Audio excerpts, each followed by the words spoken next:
अस्सलामुअलैकुम, this is Shahryar from Taxpert consultancy. FBR की तरफ से एक न्यू प्लान तैयार किया गया है। रिसेंटली उन्होंने मैरिज हॉल के ऑनर्स के साथ मीटिंग की और ये डिसाइड किया है कि जो एक सेक्शन मौजूद था ऑर्डिनेंस में कि जो भी फंक्शन और गैदरिंग करेगा और बुक करवाएगा, वो शादी हो या कोई भी फंक्शन हो, तो मैरिज हॉल या लॉन या जो भी इवेंट ऑर्गेनाइज़र होगा वो उनसे टैक्स लेके एफबीआर को जमा कराएगा। ये टैक्स का रेट 10% था फाइलर्स के लिए और नॉन फाइलर के लिए 20% था, लेकिन इस पे अमल दरामद नहीं होता था। लेकिन एफबीआर ने अभी रिसेंटली उनके साथ मीटिंग की है लॉन के ऑर्गेनाइजर्स मैरिज हॉल के ऑनर से, और उनको रिस्ट्रिक्ट किया है कि आप ये टैक्स हमें कलेक्ट करके जमा करवाएंगे।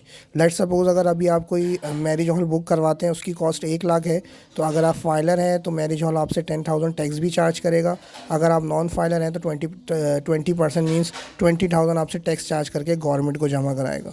तो ये लेकिन ऑल दो ये जो टैक्स होगा ये एडवांस टैक्स है, तो अगर आप फाइलर हैं तो आप इसको ईज़िली अपने रिटर्न फाइलिंग करते हुए एडजस्ट करवा सकते हैं। अगर आप सैलरी पर्सन हैं, सैलरी पे टैक्स देते हैं, तो आप अपने जो भी आपके ऑर्गेनाइजेशन है जहाँ आप काम करते हैं, आप उनको बता सकते हैं कि ये मेरा टैक्स कट गया है फंक्शन और गैदरिंग अंडर सेक्शन 236 CB है आई थिंक, तो उसके तहत टैक्स कट चुका है मेरा आप ये टैक्स मेरी सैलरी से मत काटिएगा। तो क्योंकि ये एडवांस टैक्स है तो ये एडजस्टेबल है, अगर आप बिजनेसमैन भी हैं तब भी आप ये टैक्स एडजस्ट करवा सकते हैं। ऑल दो सिर्फ नॉन फाइलर ये टैक्स एडजस्ट नहीं करवा सकता और उसको इस पर टैक्स भी डबल देना पड़ेगा।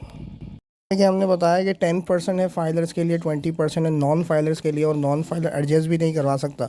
तो ये एडवाइजेबल है कि आप अपना रिटर्न फाइल करें, अपने आप को फाइलर बनाएं, ताकि एडिशनल कॉस्ट से भी अपने आप को सेव कर सकें 20% से। और सेकंड ये कि आपका जो 10% टैक्स कटेगा फाइलर होने के बाद वो भी आप एडजस्ट करवा सकें।